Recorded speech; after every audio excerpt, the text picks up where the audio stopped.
আসসালামু আলাইকুম এভরিওয়ান, স্বর্ণাজ কিচেনে আপনাদের স্বাগতম। কেমন আছেন সবাই? আশা করি আল্লাহ তাআলার অশেষ রহমতে সবাই খুব ভালো আছেন।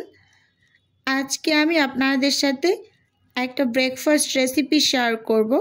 প্রতিদিন এই আমি রুটি পরোটা খেতে খেতে ভালো লাগে না, তখন মাঝে মাঝে একটু চেঞ্জ নিয়ে আসার চেষ্টা করি। তাই আজকে 1 কাপ সুজি দিয়ে কোনো রকম বেলাবেলির ঝামেলা ছাড়াই নাস্তা রেডি করে নিয়েছি। চলুন তাহলে দেখে নিই। প্রথমেই এখানে আমি একটা বাটি নিয়ে নিয়েছি, সেই সাথে মেজারমেন্ট কাপ দিয়ে মেপে 1 কাপ সুজি নিয়ে নিয়েছি, 1/2 কাপ নিয়ে নিয়েছি আটা, স্বাদ অনুযায়ী লবণ দিয়ে দিচ্ছি। এখন একটা চামচ দিয়ে শুকনো উপকরণগুলো খুব ভালোভাবে নেড়ে চেড়ে একটু মিশিয়ে নিচ্ছি। দেখুন বন্ধুরা, খুব সুন্দরভাবে কিন্তু মিশিয়ে নিয়েছি। এই যে এখন আমি এখানে কুসুম গরম পানি দিয়ে শুকনো উপকরণগুলোকে একটু ভিজিয়ে রাখবো। দেখুন চামচ দিয়ে কিন্তু খুব সুন্দরভাবে নেড়ে চেড়ে নিচ্ছি। এখানে আমার আরও কিছুটা পানি লাগবে, খুব ভালোভাবে ভিজে নিই। অবশ্যই গরম পানি ব্যবহার করবেন, এখানে কুসুম গরম পানি থেকেও একটু বেশি হবে। আপনার হাতে লাগলে আপনার সহ্য করতে কষ্ট হবে এরকম একটু পানি ব্যবহার করবেন। আর সবটুকু সুজির মিশ্রণটা যেন পানির নিচে ডুবো ডুবো থাকে এরকম করে কিন্তু মিশিয়ে নেবেন। দেখুন বন্ধুরা, খুব সুন্দরভাবে মিশিয়ে নিচ্ছি।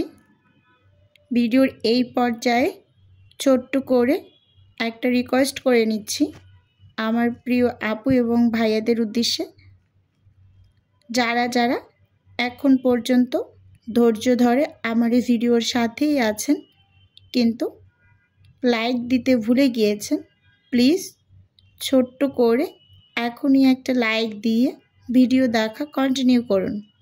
দেখুন বন্ধুরা, মিশ্রণটা কিন্তু আমি খুব ভালোভাবে মিশিয়ে নিয়েছি। এখন একটা ব্লেন্ডারের জারের ভিতরে আমি মিশ্রণটা ঢেলে নিচ্ছি। এগুলোকে একটু ব্লেন্ড করে নেব। ব্লেন্ড করে নিয়ে এসেছি, খুব সুন্দরভাবে কিন্তু ব্লেন্ড হয়ে গিয়েছে। আর সুজির যে একটা দানা দানা ভাব থাকে সেটা কিন্তু একেবারেই নেই। মিশ্রণটা খুব স্মুথভাবে রেডি করে নিয়েছি।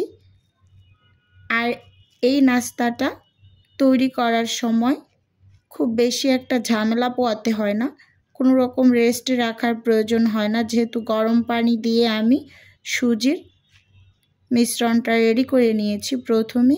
আর যে ব্যাটারটা এখন আছে এটা এখনও অনেকটা ঘন, তাই আমি যে নর্মাল পানি দিয়েই কিন্তু ব্যাটারটা নাস্তা তৈরি করার জন্য রেডি করে নিচ্ছি। দেখুন খুব সুন্দরভাবে কিন্তু মিশিয়ে নিচ্ছি, অল্প অল্প করে পানি অ্যাড করে করে। আপনারা দেখেই বুঝতে পারবেন যে এটা একেবারে কখন নাস্তা তৈরি করার জন্য ব্যাটারটা একেবারে রেডি হবে। ব্যাটারটা খুবই পাতলা করে রেডি করে নেবেন। যদি ঘন থাকে তাহলে কিন্তু রুটিগুলো সফট হবে না এবং তৈরি করার সময় ভেঙে ভেঙে যাবে। ভালোভাবেই ব্যাটারটাকে আমি মিশিয়ে নিচ্ছি। এখন ব্লেন্ডারের জারটা ধুয়ে সামান্য কিছুটা পরিমাণ পানি দিয়ে দিলাম, একেবারে অল্প করে। এটা দিয়েও খুব ভালোভাবে একটু নেড়ে চেড়ে মিশিয়ে নেব। দেখুন বন্ধুরা, এখন কিন্তু ব্যাটারটা একেবারে রেডি হয়ে গিয়েছে। নিশ্চয়ই বোঝা যাচ্ছে যে কতটা পাতলা। চামচ দিয়ে উঁচু করলে কিন্তু টপ টপ করে নিচে পড়ছে। এখন এই ব্যাটারটা নাস্তাগুলো তৈরি করে নেওয়ার জন্য একেবারেই রেডি। এখানে আমি 1/2 চামচের মতো বেকিং পাউডার ব্যবহার করেছি। কোনো রকম বেকিং সোডা ব্যবহার করবেন না, অবশ্যই পাউডারটাই ব্যবহার করবেন। খুব সুন্দরভাবে হ্যান্ড উইক্স দিয়ে মিশিয়ে নিচ্ছি। প্রথমে চামচ দিয়ে চেষ্টা করেছিলাম কিন্তু দলা দলা থেকে যাচ্ছে, পরে হ্যান্ড উইক্সটা ব্যবহার করেছি। হ্যান্ড উইক্স দিয়ে খুব সুন্দরভাবে কিন্তু মিশিয়ে নিচ্ছি। আর হ্যান্ড উইক্স দিয়ে মিশানোর ফলে কোনো টাইপের দলা দলা ভাব থাকার পসিবিলিটি থাকে না। দেখুন বন্ধুরা, খুব সুন্দরভাবে কিন্তু মেশানো হয়ে গিয়েছে। এখন আমি নাস্তাগুলোকে তৈরি করে নেব। সেজন্য চুলোতে একটা প্যান বসিয়ে দিয়েছি। প্যানটা গরম করে সামান্য একটু তেল দিয়ে প্যানটাকে মুছে নিয়েছিলাম। এখন এই যে এক এক করে নাস্তাগুলোকে কিন্তু তৈরি করে নেব। পরিমাণ মতো কিছুটা ব্যাটার দিয়ে দিয়েছি, আর দেওয়ার সঙ্গে সঙ্গেই কিন্তু অসংখ্য ছিদ্রযুক্ত হয়ে গিয়েছে। দেখুন, একটু লক্ষ্য করলেই কিন্তু বুঝতে পারবেন কয়েক সেকেন্ডের ভিতরেই কিন্তু এই নাস্তাটা উপরটা শুকিয়ে আসবে, আর তখনই কিন্তু আস্তে আস্তে পাশ থেকে ছেড়ে আসবে। এখন আমি উল্টে ভাঁজ দিয়ে নাস্তাটা তুলে নিচ্ছি। এভাবে করে কিন্তু সবগুলো নাস্তাই আমি তৈরি করে নিয়েছি। দেখেই কিন্তু বুঝতে পারবেন আসলে কিভাবে নাস্তাটা তৈরি করে নিচ্ছি। এই নাস্তাটা খেতে ভীষণ ভালো লাগে, সব কিছুর সঙ্গেই যায়, যেমন ভাজি, তরকারি, এই টাইপের সব কিছু দিয়েই কিন্তু নাস্তাটা খেয়ে নেওয়া যায়। আমরা গুড়ের সাথে খেয়েছিলাম, খেজুরের গুড় দিয়ে খেয়ে নিয়েছি। দেখুন পাশটা কতটা পরিমাণ ছিদ্রযুক্ত হয়েছে। আর এটা মূলত আমার কাছে মনে হয় চিটা রুটির মতোই অনেকটা খেতে।